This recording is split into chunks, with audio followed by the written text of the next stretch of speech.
Ouais, salut les amis. Encore du boom de Béret. Chaque jour, nouveau dossier. Dans ça, on perd le temps. Je vous laisse regarder la vidéo par vous-même. Inconnu au bataillon. C'est dans les années 80 que vous faites découvrir Gbagbo Laurent. Gbagbo Laurent, dans les années 71 plutôt, excusez-moi, dans les années 71 que vous faites découvrir Gbagbo Laurent. Gbagbo Laurent, il n'était pas connu au bataillon dans les années 60. Dans les années 60, ceux qui étaient connus, c'était les compagnons de lutte de Félix Houphouët-Boigny. Et Houphouët-Boigny lui-même qui était connu. Gbagbo Laurent, qui avait 15 ans, voulait libérer l'Afrique, c'est-à-dire que l'Afrique noire. Il voulait aussi libérer l'économie de la Côte d'Ivoire. Il voulait libérer la culture. Il voulait libérer ceci. Il lisait les livres de politique à l'âge de 15 ans. Et tout ça, c'est à l'âge de 15 ans qu'il voulait faire tout ça. Mais dis donc, bravo les gars. Vous êtes numéro 1 par flottage. On continue d'écouter le reste. Et je vais faire mon allocution là-dessus tout à l'heure. Quoi? Mais l'histoire ne l'intéresse pas qu'en classe. Il veut la faire. Très vite, il dérange. Il critique le régime d'Houphouët-Boigny, ose l'impensable. Mais il dérange qui? En 1960, Houphouët ne le connaissait pas. Allez-y, regardez dans l'histoire. En 1960, Houphouët-Boigny ne connaissait pas Gbagbo. Houphouët-Boigny découvre Gbagbo dans les années 71, où il va aller en prison. Houphouët-Boigny ne connaissait pas Gbagbo en 1960. Et Gbagbo avait 15 ans. Alors que la biographie de Gbagbo nous explique que Gbagbo est venu faire le cycle. Il est venu faire le lycée en Côte d'Ivoire. C'est-à-dire que Gbagbo a fait son cycle primaire et le collège à Gagnoa. Et il était venu faire son cycle, comment on appelle, il était venu faire le lycée, hein, son cycle du lycée à Bigan.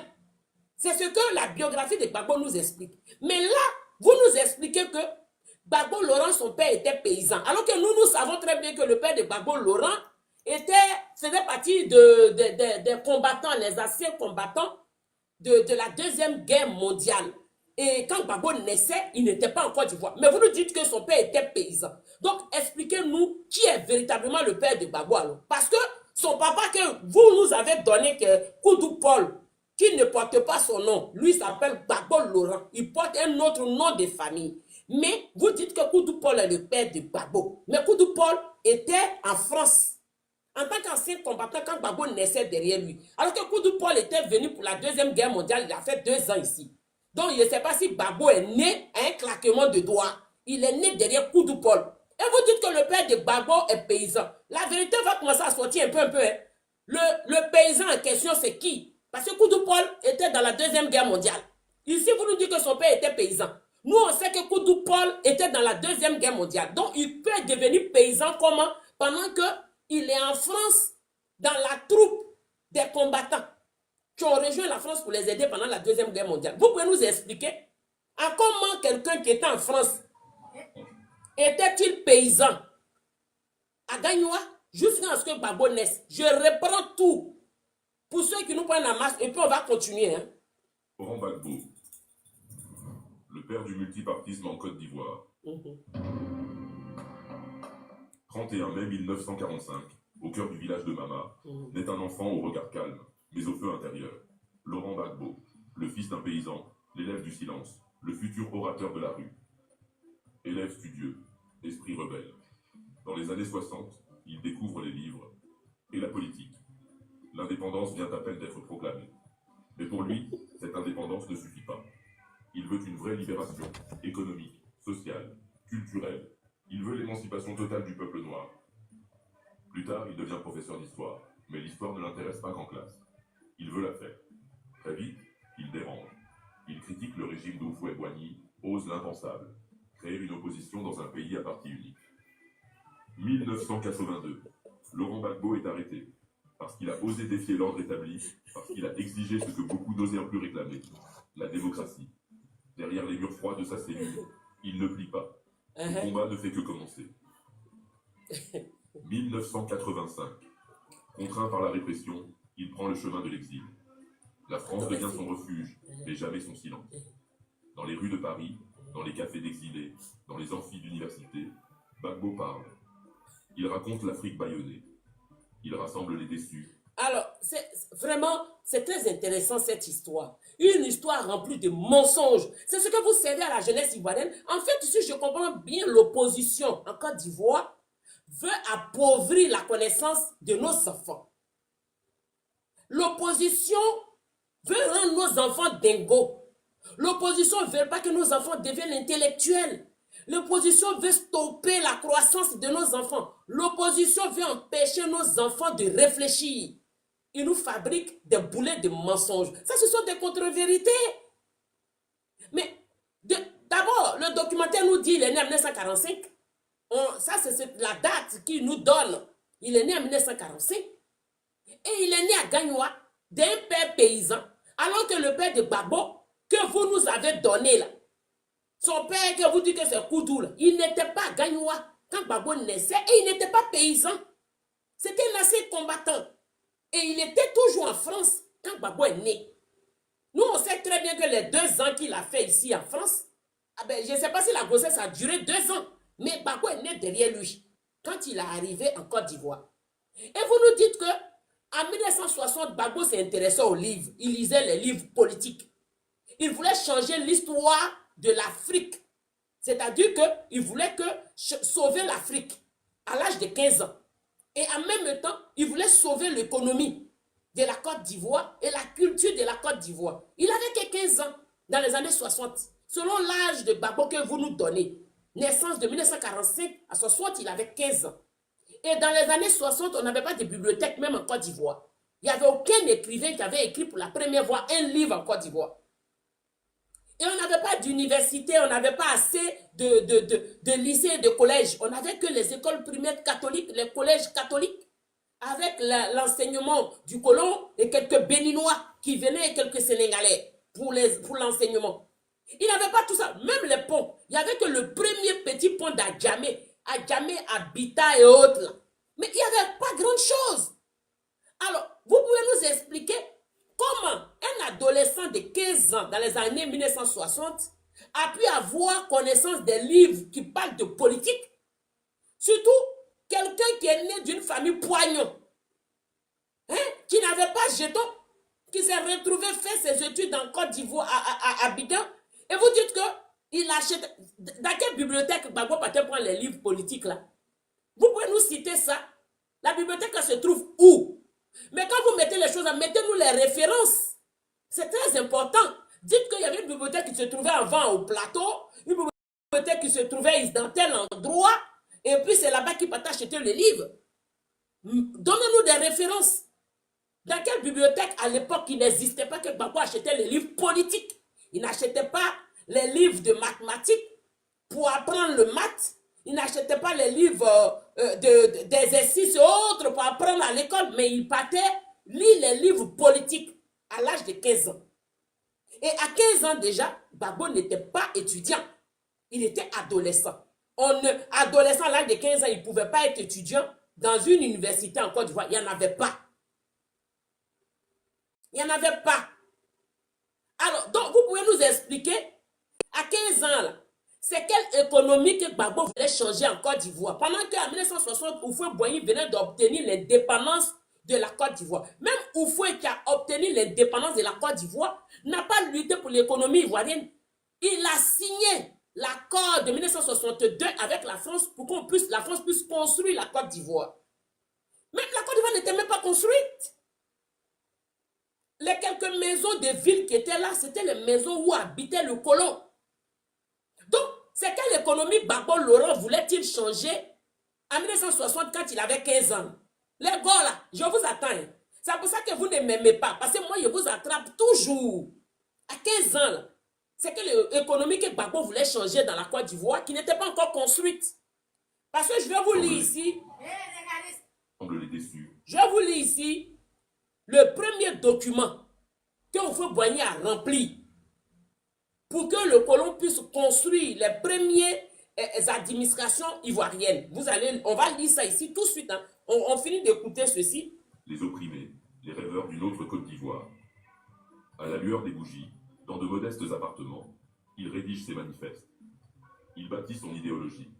Alors, pourquoi vous dites que Gbagbo est venu en France dans les années 85 et que vous dites que dans les amphithéâtres de la France, et c'est tabac, parce que c'est comme ça qu'ils appelaient avant les tabacs, les brasseries, amphithéâtres. Dans les amphithéâtres de la France, en 1985, Gbagbo Laurent à penser et puis écrire. Il a pensé et il a fondé le FPI. Mais le FPI a été fondé en 1982. Mais pourquoi vous nous dites que Gbagbo a pensé en 1985 quand il est venu en France dans les amphithéâtres? Sa pensée du FPI qu'il voulait créer, c'est dans les amphithéâtres que lui il a pensé à créer le FPI. Et c'est en 1985. Mais c'est archi faux. Le FPI de Laurent Gbagbo a été créé en 1982. Et les personnes, les têtes pensantes du FPI, c'était Simone et Yves Gbagbo, avec les Francis Vaudier, les anciens de Gbagbo. Gbagbo, en 1982, va quitter le Burkina pour la France. Il n'est pas venu en 1985 en France, c'est en 1982 que Gbagbo arrive en France. En 1982. Et non en 1985. Il retourne en Côte d'Ivoire en 1988 où il va demander pardon à Houphouët-Boigny. Il fait 89 et en 90. En 89, le FPI a eu son récépissé officiel. Et en 90, il va aux élections avec Feu Félix Houphouët-Boigny. Allez-y, regardez l'histoire.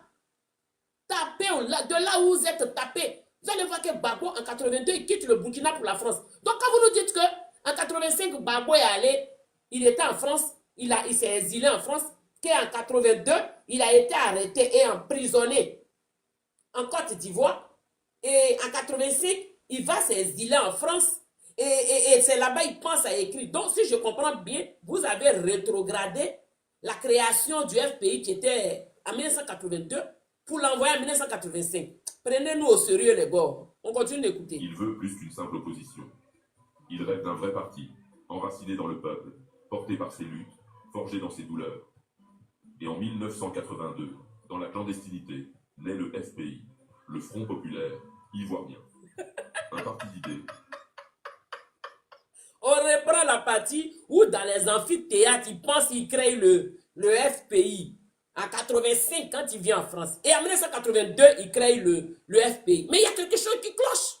Il ne peut pas être en 85 en train de penser à créer le FPI en France, dans les amphithéâtres, et retourner encore dans le temps, en arrière, pour aller créer le FPI en 82. Il y a un truc qui ne va pas là. On retourne un petit peu. Hein. Gbagbo parle. Il raconte l'Afrique bâillonnée. Parce qu'il a osé défier l'ordre établi, parce qu'il a exigé ce que beaucoup n'osèrent plus réclamer, la démocratie. Derrière les murs froids de sa cellule, il ne plie pas. Son combat ne fait que commencer. 1985.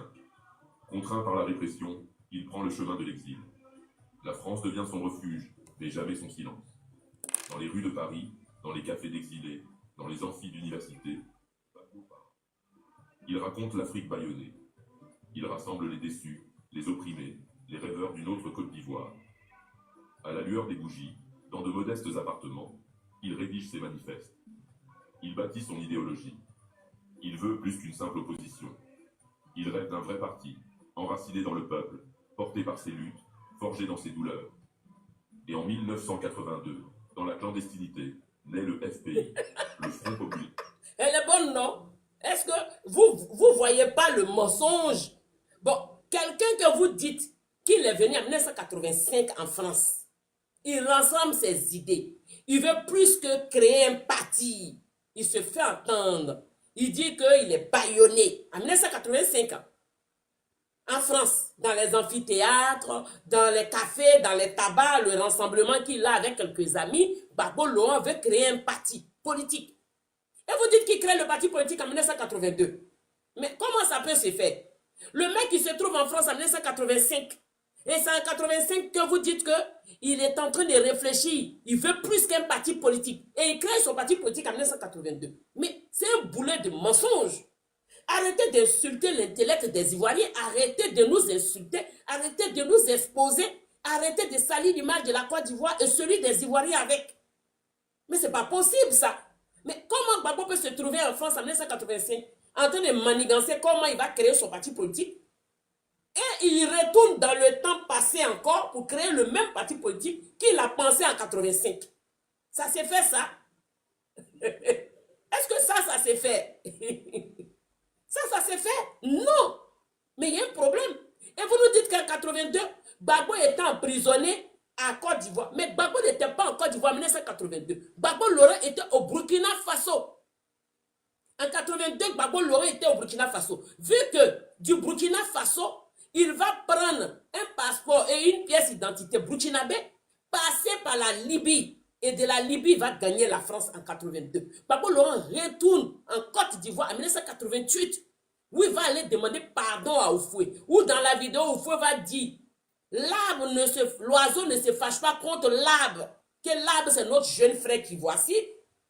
L'oiseau, c'est notre jeune frère qui est là. Et l'arbre, c'est la Côte d'Ivoire. Ça, c'était en 88, ça. Quand il allait demander pardon à Oufoué, c'était en 1988. Donc, en 1982, Gbagbo, ça l'a trouvé. En 82, Gbagbo, Laurent était en France.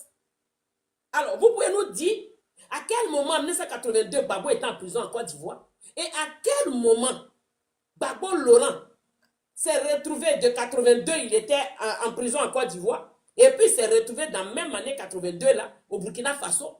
Et puis, en 85, il rentre en France.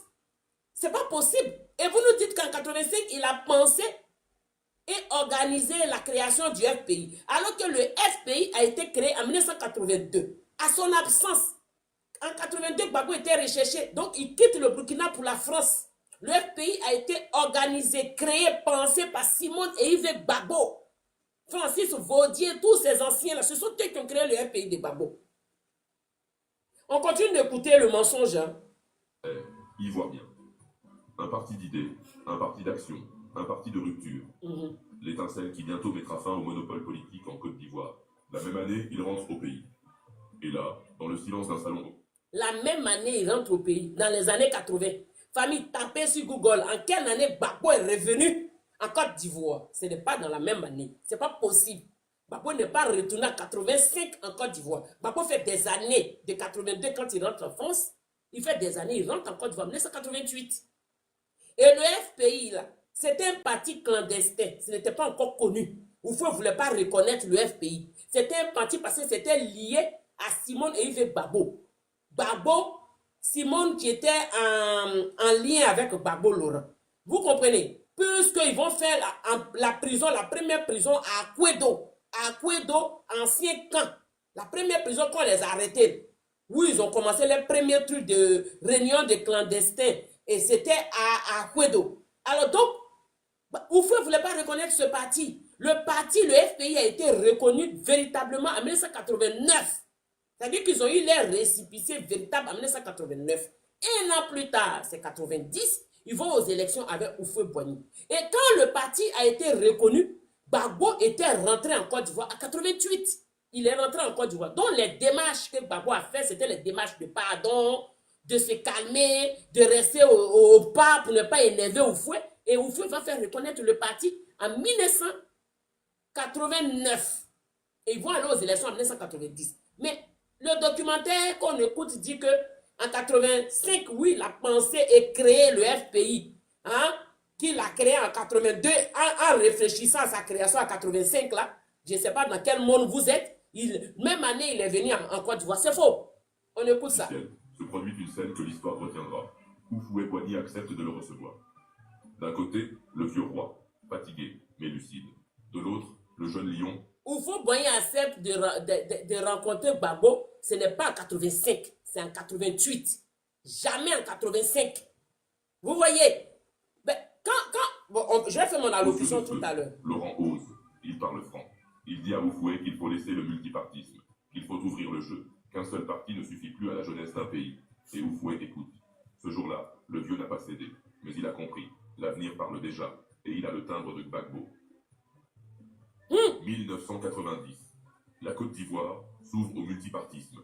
Laurent rentre au pays avec une idée en tête. Accéder au pouvoir par les urnes. Mais Oufoué est toujours là. Le combat ne fait que commencer. Vous entendez, 1990, Gbagbo rentre au pays avec ses idées. Gbagbo n'est pas rentré en 90. Donc si je vous entends bien là, dans votre documentaire, Gbagbo est venu en 85, il allait demander pardon. La vidéo qui traîne où Gbagbo a croisé ses deux pieds devant Oufoué avec les anciens ministres, avec le caméraman qui filme là, c'est dans les années 88. Ce n'est pas en 85. Et Gbagbo n'est pas revenu en 90. Gbagbo est rentré en Côte d'Ivoire en 1988. En 89, son parti politique va être reconnu.